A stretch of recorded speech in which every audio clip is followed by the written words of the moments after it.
रामेश्वर में जहां सेतु बांधा गया था वहां पर अब सेतु तो दिखाई नहीं देता, पर 9 पत्थर सेतु को बांधने से पहले नल नील ने 9 पत्थर रखकर उसकी पूजन करी थी और उन्हीं पत्थर पर स्कंद देव ने जाकर तप करा था। वही 9 पत्थर स्कंद देव ने उसी का जल हनुमान जी को नवनिधि में दिया था। काय में दिया है? नवनिधि। अष्ट सिद्धि नव असवर दीन मंगल मूर्ति राम लखन सीता सहित हृदय बसौ। श्री हनुमान जी महाराज को स्कंद देव ने नवनिधियों का जल इसी स्थान पर दिया, इसी स्थान। पुराने डाक घर के पास में आज भी रामेश्वर में ये 9 शिलाएं गड़ी हुई हैं। आप लोग गए होंगे, दर्शन किए होंगे। रामेश्वर के दर्शन के लिए लोग बाद में जाते हैं, पहले 9 शिला का जल स्मरण करते हैं, तब जाकर रामेश्वर दर्शन के लिए प्रवेश करते हैं। 9 शिला दर्शन कर कर प्रवेश है महाराज। अष्ट सिद्धि नव। कौन सी नवनिधि थी वो जो अपन लोग हनुमान चालीसा में गए? नवनिधि जो हनुमान जी को दी, तो हनुमान जी की पूजन में स्कंद देव ने स्पष्ट कहा ना, सीता जी ने भी तो हनुमान जी से कहा था मैंने तुझे अष्ट सिद्धियां नवनिधियां दी हैं, पर इस नवनिधि को तू एक बार जब स्कंद से मिलेगा तब तेरे को फल की अनुभूति होगी। और जो हनुमान जी को अष्ट सिद्धि नवनिधि दी थी, स्कंद देव ने हनुमान से कहकर इसी नवशिला पर बिठाकर हनुमान जी से कहा था, इस अष्ट सिद्धि नवनिधि को जो तुम्हारा नाम जपेगा, जो स्मरण करेगा, उसको ये फल की प्राप्ति होगी। नवनिधियां। पहली पद्म निधि। कौन सी निधि है? पद्म निधि।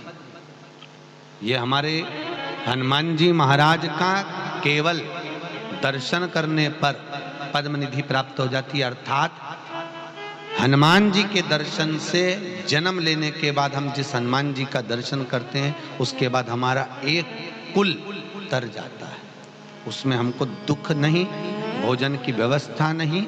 यहाँ कहते हैं अगर हनुमान जी का दर्शन करा है तो पद्म निधि जो है वो पद्म निधि स्वयं भरण पोषण कर देते, स्वयं भरण पोषण।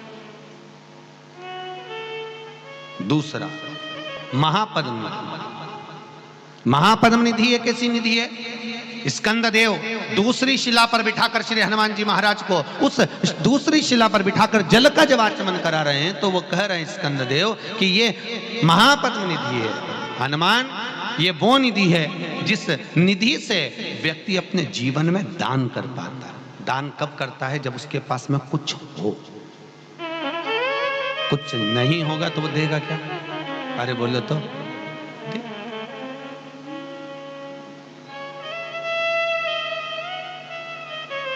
हमारे हिसाब से तो दुनिया के लोगों को मांगना भी नहीं आता, हम सोचते हैं हमारी भाषा में। कई लोगों को हमने मंदिर में जाकर देखा है, भगवान के मंदिर में जाकर कहते हैं भगवान लक्ष्मी दे दे।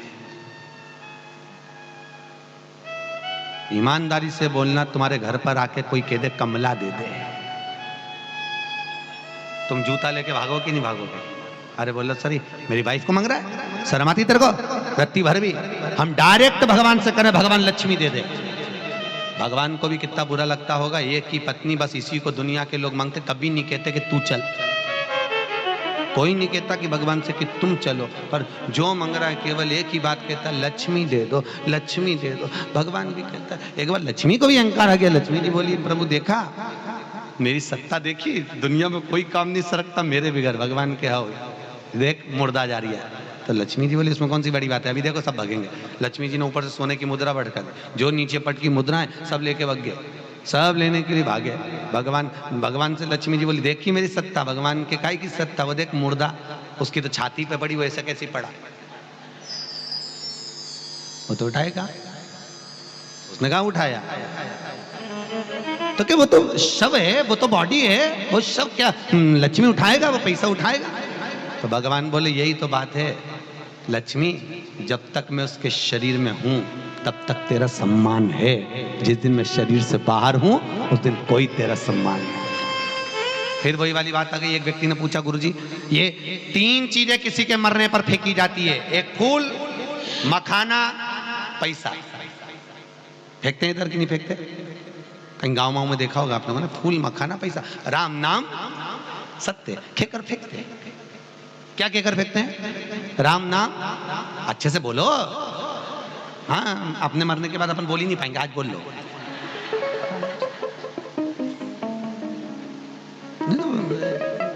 अपन जाए और दूसरा बोले तो मतलब क्या हुआ? अपने जीते जी अपन सब काम कर लो, बाद में ऊपर जाते जाते दुख नहीं होना चाहिए, मैंने तो ये करा ही नहीं, इसलिए सब बस 3 चीज मिला के फेंकी जाती, पैसा फेंक रहे, फूल फेंक रहे और मखाना फेंके। अब फेंका तो किसी ने पूछा, गुरुजी ये 3 चीज क्यों फेंकते हैं? हमने कहा भैया गरुड़ पुराण में 5वें अंश के अंदर लिखा हुआ है, प्रेत अंक को अगर उठाकर पढ़ोगे तो उस प्रेत अंक में लिखा हुआ है कि पुष्प इसलिए फेंका जाता है श्रद्धांजलि के लिए, मखाना इसलिए फेंका जाता है क्योंकि घर फूला हुआ छोड़कर गया। पैसा क्यों फेंका? क्योंकि पैसे का प्रेत अंक में नहीं लिखा, पर हमारे मन से हम यूं कह सकते हैं पैसा दुनिया के लोग इसलिए फेंकते हैं क्योंकि जोड़ जोड़ के मर के तेरे बाप में दम हो तो उठा के बता दे, पूरी जिंदगी जोड़ा और आखिरी में औलाद ने तेरी छाती पे छोड़ा ले, और तू कल्ला ठट होके पड़ा, उठा। जिसके लिए सुबह 8 बजे जाता था, रात के 11 बजे तक फुर्सत नहीं मिलती थी, 1-1 रुपए कमा कमा कमा कमा सब जोड़ दिया, और आखिरी में दीवार पे केवल एक फोटो टंगिया इतना बड़ा, और उसमें भी केवल स्माइल। अच्छा, व्यक्ति पूरी जिंदगी रो रो के मर जाए पर फोटो आखिरी का स्माइल वाला ही होता है। भले पूरी जिंदगी रोया पर फोटो में स्माइल देगा। स्माइल क्यों रहता है? क्योंकि वो फोटो स्माइल और उस पर डली एक माला प्लास्टिक की, और हवा चले तो माला यूं यूं हिले। तो फोटो क्यों स्माइल देता है? फोटो इसलिए स्माइल देता है क्योंकि हम भी जोड़ जोड़ के मर गए, यहाँ टंग गए, और वो भी फोटो स्माइल दे दे के घर के लोगों को यही प्रेरणा देता है एक दिन तुम भी बाजी में टंगोगे, इसलिए स्माइल दे रहा, टंगा हुआ। तो कबीरा ने क्या गलत करा? कबीरदास गंगा जी के घाट पर स्नान कर रहे थे और एक व्यक्ति हाथ में गंगा जी का पानी भरकर फेंक रहा था, तर्पण कर रहा था, जल दे रहा था। कबीरदास जी ने पूछा, क्या कर रहे हो? हमारे पूर्वजों को पानी दे रहे हैं। कबीरदास जी ने कहा, कहाँ है पूर्वज? ये ऊपर। कबीरदास जी ने देखा तो कि दिख तो ही नहीं रहे। तो ब्राह्मण बोला, कोई दिखेंगे क्या? वो तो इससे भी ऊपर है। कबीरदास जी बोले, पानी जारी है? हाँ। कबीरदास जी ने हाथ में पानी भरा, फेंकना चालू कर दिया। ब्राह्मण ने पूछा, तू क्या कर रहा? कि पानी दे दिया। किसको? तो कि बगीचे में जो गुलाब का फूल पौधा लगा उसको। तो क्या कबीरदास से बोले, पागल, ये यहाँ गंगा जी का पानी ऐसे देने से कोई गुलाब के पौधे में जाएगा? तो कबीरदास जी बोले, जब यहाँ का पानी इतनी ऊपर जा रही है तो यहीं की यहीं क्यों नहीं जा रही है? जाना चाहिए, क्यों नहीं गया? आशा मत रखना मरने के बाद कि तुम्हें कोई रोटी दे। मरने के बाद चिंता मत करना कि कोई तुम्हारे वो कंडा पे धुनी मुनी धूप मूप रोटी मोटी। अपन तो पहले से ऐसे खा पी के जाओ, क्या मतलब है बाद में आशा रखो बच्चों से कि तू देगा तू देगा तू देगा, कहीं नहीं। वावारी दुनिया मतलब की दुनिया में किसी का कोई नहीं। किसी से आशा मत रखो, भजन करो, कीर्तन करो, स्मरण करो, नाम जाप करो, और जो करना है अपने जीते जी करो। आज स्कंद पुराण सुन रहे हो तो आप सुन रहे हो, मरने के बाद परिवार वालों को भी कह के जाना कि मरने के बाद गरुड़ पुराण की भी जरूरत नहीं है मेरे। साफ लिख के जाना, मत कराना गरुड़ पुराण, क्योंकि मैंने स्कंद पुराण सुन ली। क्या करे गरुड़ पुराण करा के?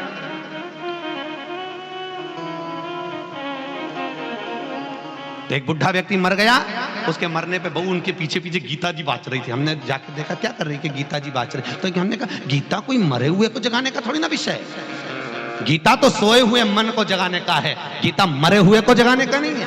कौन कहता है कि मरने के बाद गीता उठाओ? कि गीता भी आजकल फैशन हो गया, लोग गरुड़ पुराण कम बजवाते हैं, गीता ज्यादा बजवाते मरने पर। कहां लिखा है कि मरने के बाद गीता बाची जाती है? कौन सी जगह लिखा है?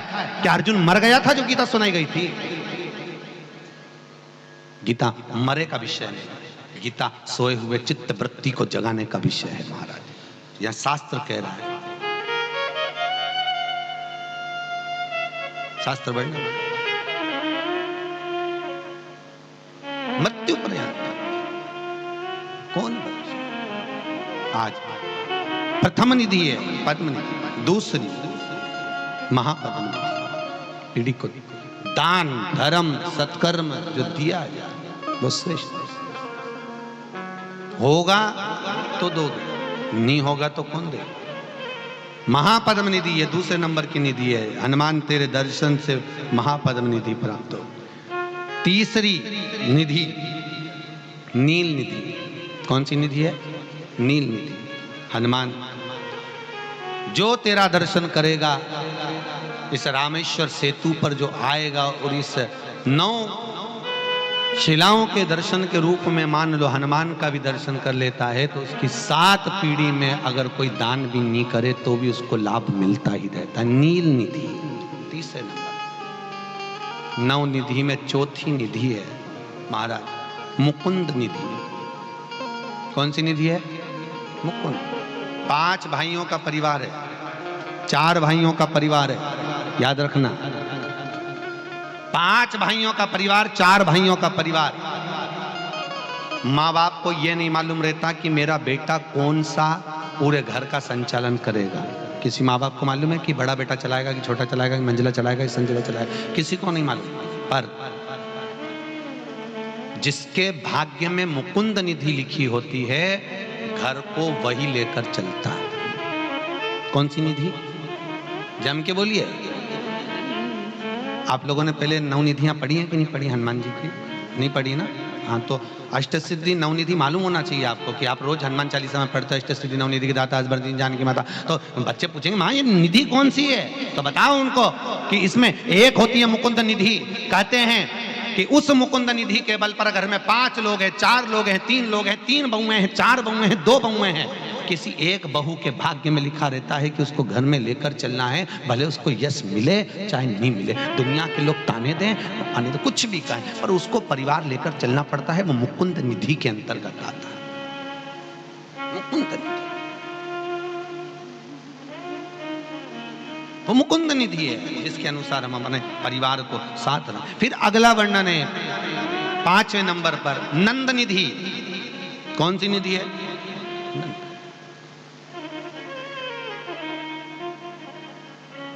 हनुमान जी की ये 5वें नंबर की जो निधि का दर्शन कराया नंद निधि। कहते हैं मान लो कोई व्यक्ति बहुत बीमार पड़ा रहता हो, बहुत तकलीफ भोग रहा हो, कष्ट बहुत हो शरीर में, रोग मिट नहीं रहा हो, तो स्कंद पुराण की 9 निधियों में जो वर्णन करा है नंद निधि का, हनुमान जी के गले में उस व्यक्ति के हाथ से बेलपत्र में गांठ लगवाकर 41 बेलपत्र प्रदोष के दिन, कौन से दिन?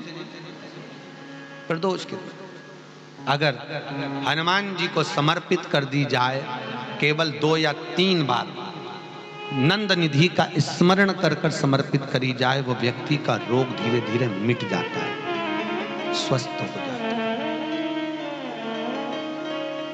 नंद निधि। एक बात बहुत ध्यान से रखना, बहुत ध्यान रखिए। नंद निधि बच्चा, बहू, सास, ससुर अगर कोई चिड़चिड़ प्रवृत्ति में है, बहुत घर में क्लेश करते, शांति रखती बनी लक्ष्मी। आज के जमाने में लक्ष्मी तो दी भगवान ने, पर शांति, बाहर रहोगे तो शांति, घर में गए तो वापस इधर देखो तो बहू का मुंह तबेला जैसा, इधर देखो तो सास का मुंह भगोने जैसा। अब करे तो करे क्या? और बीच में जो फंसा हुआ है बेचारा पति, दोनों के, वो बोले तो बोले क्या, वो भी चुप रहता, वो भी क्या। अब बाप के बेटा तू अपनी वाली को समझा ले, मैं अपनी वाली को समझा लूं, खत्म। तो यहां जो निधि का वर्णन करा गया है महाराज, हनुमान जी महाराज के मात्र दर्शन मात्र से, दर्शन चूरमा बनना या चूरमा बनाना याद है? चूरमा है, जानते हो? शक्कर का बनाते, गुड़ का बनाते हो? हैं? शक्कर का बनता काय का है? गुड़ का। ठीक है। हनुमान जी को किसी भी मंदिर में चूरमा क्यों चढ़ता है? आज अपना फाइनल बताई दो, आपने जाने दो। चूरमा हनुमान जी को क्यों चढ़ाया जाता है? तो कहा महाराज जी, हनुमान जी को अंतिम जिस समय माता जानकी ने सारा भोजन परोसा गया, हजारों तरह का भोजन माता जानकी ने परोस दिया, और आप सबको मालूम होगा अयोध्या का राज्य पूरा खाली हो गया, संपूर्ण राज्य, पूरा राज्य। हनुमान जी तो भी भूखे की भूखे पेट पर हाथ रखकर बोलते हैं, मां भूख लगी है। अब एक बात याद रखना, आपका घर पूरा खाली हो जाए तो भरने में थोड़ा टाइम तो लगता है, टाइम लगेगा। तब माता जानकी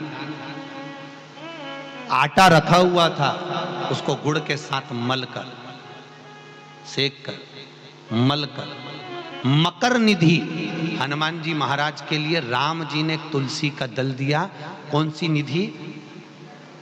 छठे नंबर की मकर निधि। मकर निधि का स्मरण कर तुलसी का दल दिया गया। तुलसी देने का कारण केवल इतना सा था मकर निधि का, हनुमान जब तुलसी का दल पेट में जाएगा, पचेगा, तो हनुमान के शरीर की जो एनर्जी है, ऊर्जा है, जितनी फैलेगी उतनी ही वापिस अयोध्या में सत्ता बढ़ जाएगी, वापिस धन बढ़ जाएगा, संपदा। मकर निधि छठे नंबर पर, आनंद निधि के बाद मकर निधि का नवनिधि। पहली बार चूरमा हनुमान जी को दिया माता जानकी ने, दूसरी बार दिया जनक जी ने, मारा जनक जी ने भी दिया था, वहां भी मिला था।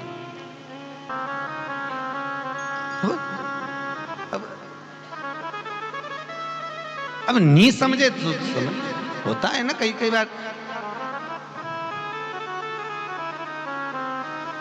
वो एक बार एक अंग्रेज गया तो वो कैमरा लेके वो दीवार पे, गांव में देखा होगा दीवार में गाय के गोबर ऐसे थाप दे गोल गोल, तो अंग्रेज फोटो खींच लिया।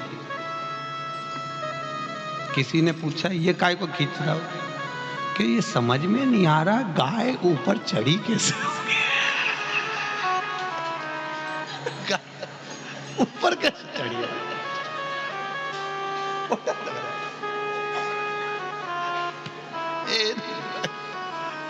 गाय चढ़ी थी।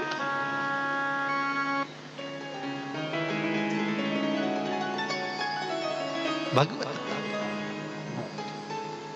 अब नवनिधियों में नवनिधि छठे नंबर पर मकर निधि है महाराज, जो कि भरण पोषण करती है, कभी घर में अन्नपूर्णा की कमी नहीं आने देती। और 7वें नंबर पर है कच्छप निधि। कौन सी निधि है? कच्छप। कच्छप निधि के अंतर्गत मनुष्य की चित्त वृत्ति में आसक्तियों को उत्पन्न करती है। आसक्ति कि मुझे यह काम करना है और इस काम को मुझे आगे बढ़ना है। कच्छप निधि, कच्छप निधि को आप लोग कई लोगों के हाथ में कछुए की अंगूठी देखते होंगे, वो हनुमान जी की कच्छप निधि का प्रमाण है। शंकर मंदिर में, राम मंदिर में, देवी देवताओं के मंदिर में, बाहर हॉल में जो चौबारा होता है, गेट होता है, उसके पास में एक कछुआ बना होता है, वो कच्छप निधि को दर्शाता है। उसका क्या प्रमाण? कछुआ क्यों बनाया जाता है मंदिर के अंदर? दरवाजे पर कछुए का प्रमाण क्यों दिया जाता है? मूर्ति की प्राण प्रतिष्ठा होती है तो कछुआ रखवाया जाता है। क्यों? तो वो कच्छप निधि के लिए महाराज, जो मंदिर में, चाहे शंकर मंदिर में आए, चाहे राम मंदिर में आए, हनुमान मंदिर में आए, देवी मंदिर, जो भी उस मंदिर में प्रवेश कर रहा है, जब वो कच्छप निधि का दर्शन करे, कच्छप निधि का दर्शन कर कर उसके भीतर कभी आसक्तियों की अर्थात तमन जो करने की ललकता है वो समाप्त ना हो और अग्रण्य बढ़े और बढ़ता जाए, वो कच्छत जाए। फिर अगला वर्णन आया है शेख निधि, 8वें नंबर पर है शेख निधि। शेख निधि, ये शेख निधि हमारे जीवन में हमारी इंद्रियों को परमात्मा की ओर लेकर जाते हैं। मनुष्य हो, कई लोग कहते हैं हम भगवान को नहीं मानते, कोई कहता है हम परमात्मा को नहीं मानते, मत मानो, पर जीवन में मनुष्य की देह में एक समय ऐसा आता है कि व्यक्ति को परमात्मा को, अरे बोलो तो जम के, मानना पड़े व्यक्ति को।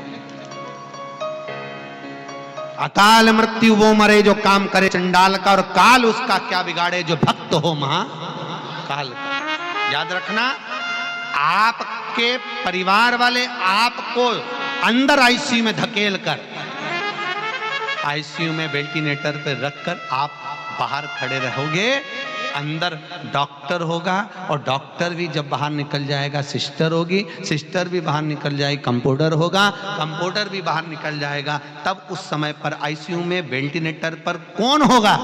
तो स्कंद पुराण कहती है जो तुमने भजन किया है, जो तुमने दान किया, जो स्मरण किया, वो शेख निधि आपके जीवन में आपके सामने खड़ी रहती है, आपको श्वास देने के लिए, आपको श्वास प्रदान कर शेख निधि। और अगले नंबर पर 9वें नंबर पर एक खेव निधि, खेव निधि, ये 9 निधियों में अगला खेव निधि। और ये निधि हमारे जीवन में हमारे परिवार को जोड़ कर रखती है। जिसका परिवार टूट रहा हो, समझ लेना उसके यहाँ खेव निधि की कमी है। खेव निधि जोड़ने के लिए क्या करा जाता है? उसका केवल एक ही क्रम है, खेव निधि को जोड़ने के लिए महीने भर में एक बार, पूरे महीने में एक बार कच्चा सूत, जानते हो कच्चा सूत? कच्चे सूत की बाती बनाई, काई की बाती बनाओ? कच्चे सूत, कच्चे सूत की बाती बनाकर 108 बाती का निर्माण कर कर खेव निधि के भाव से श्री हनुमान जी के मंदिर में लगा दीजिए। आपके बहू बेटे में अगर लड़ाई है, सास बहू में लड़ाई है, भाई भाई में लड़ाई है, कहीं संबंध विच्छेद हो रहे हैं, किसी का तलाक जैसा हो रहा है, तो वो वापस जुड़ने की कतार पर आ जाता है। जोड़ने का जो प्रयास करे आपको लेकर ये कितनी निधि हो गई? 9।